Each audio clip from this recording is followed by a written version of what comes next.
going on, everybody? Toby Wayne from Toby Wayne Studios. In this little video, I'm just going to be working on the Slenderman bust, trying to make some progress. Let's see. So I ordered more of the Mold Star 16 silicone from Smooth On, and I'm super stoked about that because that should be showing up on Friday. And this time it is not a trial kit, but a gallon. The stuff is a touch spendy, but it's totally worth it. So I'm hoping to get this little guy finished up here by the weekend. It's supposed to arrive Friday, so fingers crossed. Big Memorial Day weekend coming up, so got an extra day to play with the studio and with the clay, and couldn't come at a better time. So I'm hoping to utilize that day off in this weekend, and we're gonna do some molding, I'm hoping. So I was sculpting on this in the last pushing the clay video. I'm just trying to establish shapes. Unfortunately, I haven't had much of a chance to get back into this guy this week. It's been kind of a crazy week. So, but I did finish up that Deadpool bust in that last video that I posted about the Deadpool update, so that's cool. Got that cranked out. I've got a couple more pieces that I'm trying to get ready for the weekend, but we'll see what transpires. This is just going to be kind of a quick video of just me kind of raking this thing here to get it into shape. So I'm not going to do a super long video. Of course, I always say that, and then of course they turn out to be, you know, half-hour, 45-minute videos, but oh well. I think you guys like to watch, right? I think you guys like watching me sculpt. I don't know. I'm thankful for you checking this video out, so thank you very much. I appreciate it.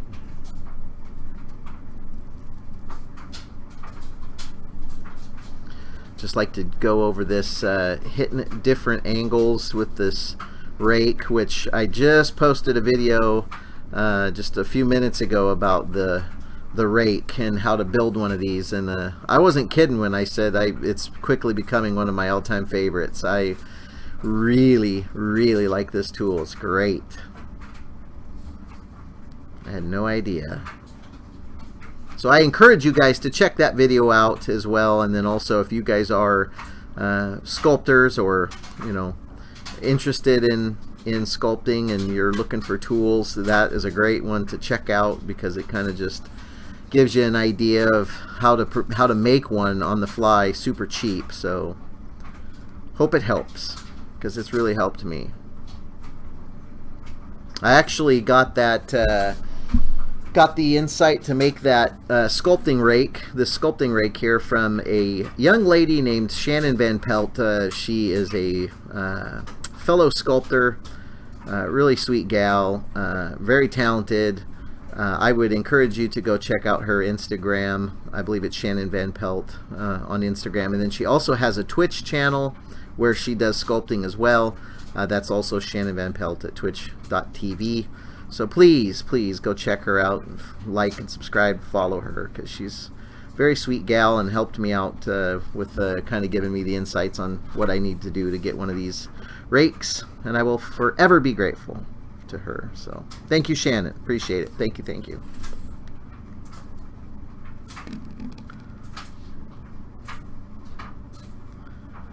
Gonna kind of try to keep an eye on the time here. I forgot to see when I signed on, and I don't have a timer going, so sorry if it turns out to be a 45+ minute long video. Gotta try to avoid that, I guess.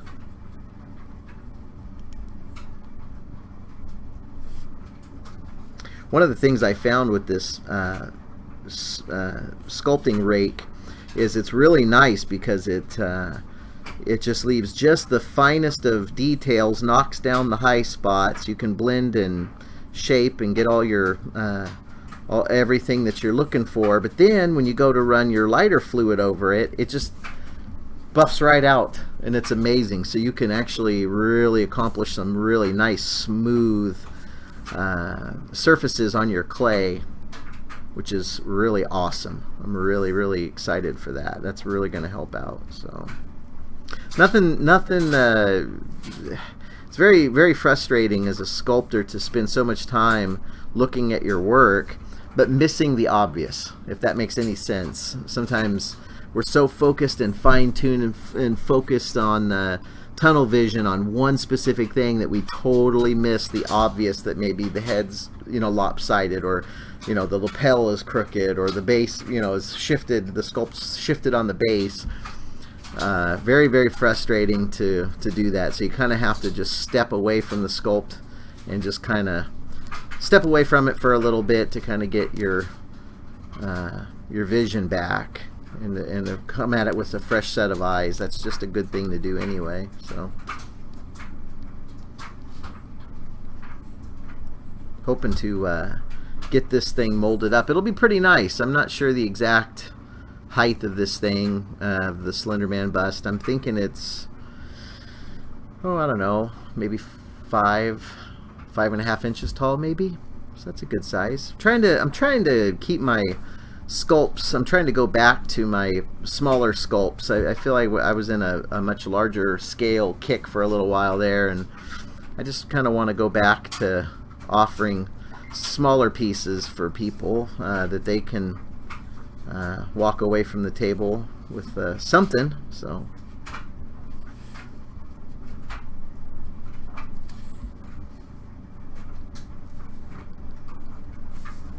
like to kind of maybe try to find a way to make a bigger rake, but one that kind of encompasses a larger surface. I guess that would just mean I'd have to maybe make a larger head of the loop of this, but this is a good size, I think.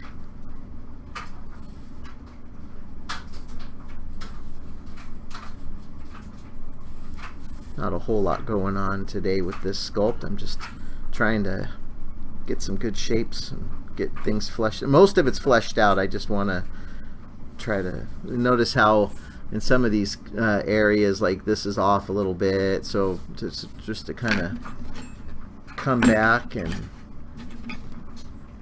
even things up a wee bit.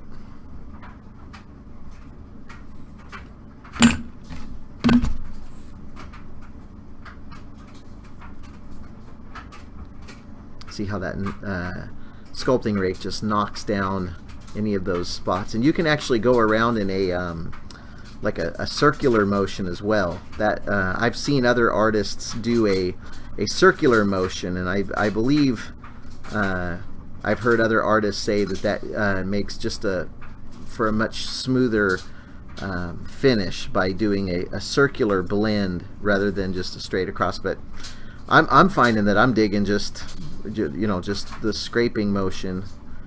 That works for me. So I'm going on the back of the neck here.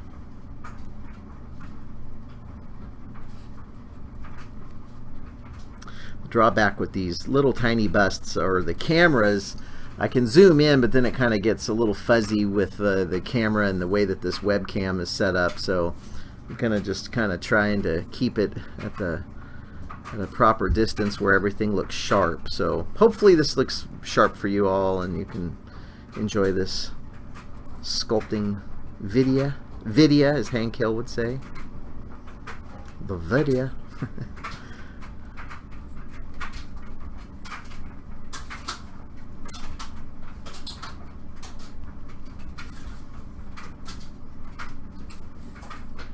Apologize for long, awkward silence. As I've mentioned in past videos, you kind of just get into a zone and you kind of forget the camera's rolling. God forbid the day I forget that, and I'll, pass a little wind or mumble something to myself that I shouldn't say out loud or whatever, I need to find a good editing software for this computer. I've got my Mac that I do a lot of my work on, just personal stuff, and then I ended up buying this HP for the X split, this program that allows me to do this and do it on Twitch as well. So it went from a Mac to HP. So that is after doing a Macs for 6 years, and then to switch back to an HP was mind-blowing. So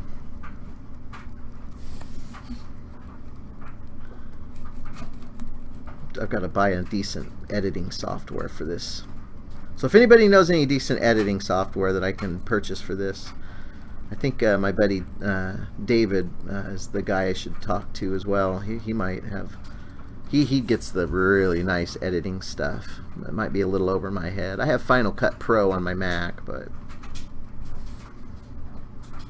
and this stuff here, I don't. It's probably not picking up any of the detail here as you run your rake across this. It's so fine. I think if I used my other camera, it would show up a way more crisp and clear. But the point I was going to make is that these lines are so fine that even just me handling it buffs and polishes out these little rake marks, and so it really is nice that I don't have to worry too much about going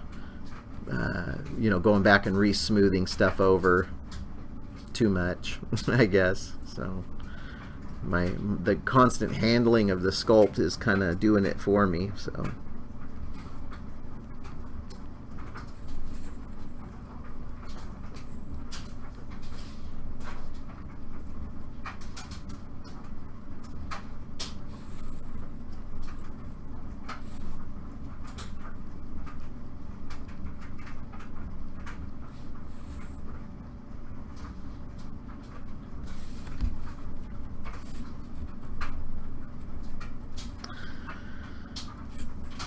I think I'm just going to focus on this neck just a touch more, and then I'm going to wrap this video up. Just wanted to get a little bit of work done on him here. I could go on for hours, but I don't think I'm going to do that. I still have to technically go run on the treadmill, which is, it is what it is. I've kind of gotten out of the habit of running, and I need to get back into the habit of running. So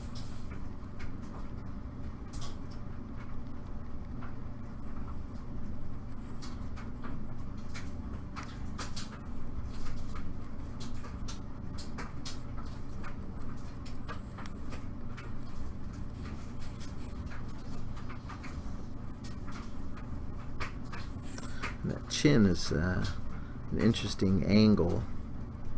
Just having a hard time getting a nice smooth finish on that. I think it's just because of the shape of the chin itself, but I think tonight I'm going to do a little more research too on the Slenderman, some images of Slenderman, just to kind of start fine-tuning once I get my basic overall shape. Then I can go in with the details of what I want to see.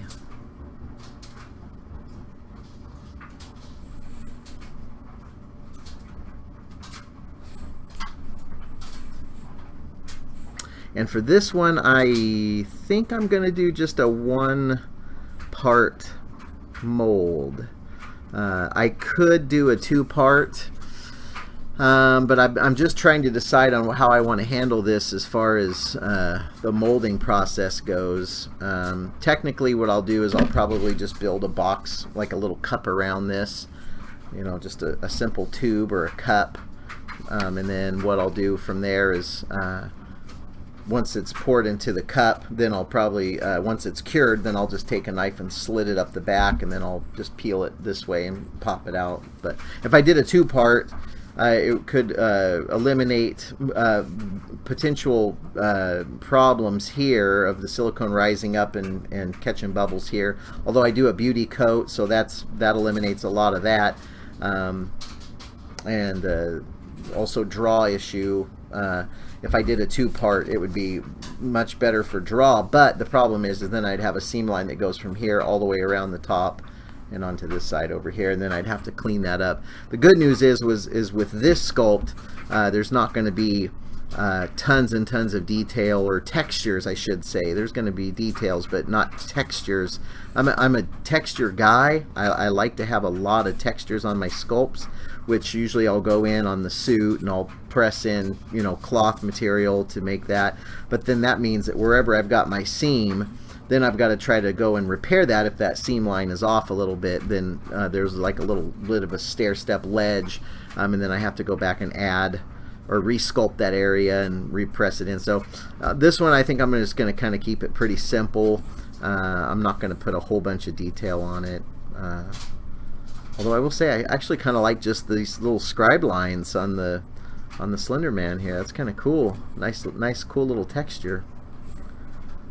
And this technically could pass for shirt texture too if you just keep raking over it over and over and over. Not only are you accomplishing a nice smooth texture, but you're also getting knocking it down, but you're also getting a nice texture put on there. So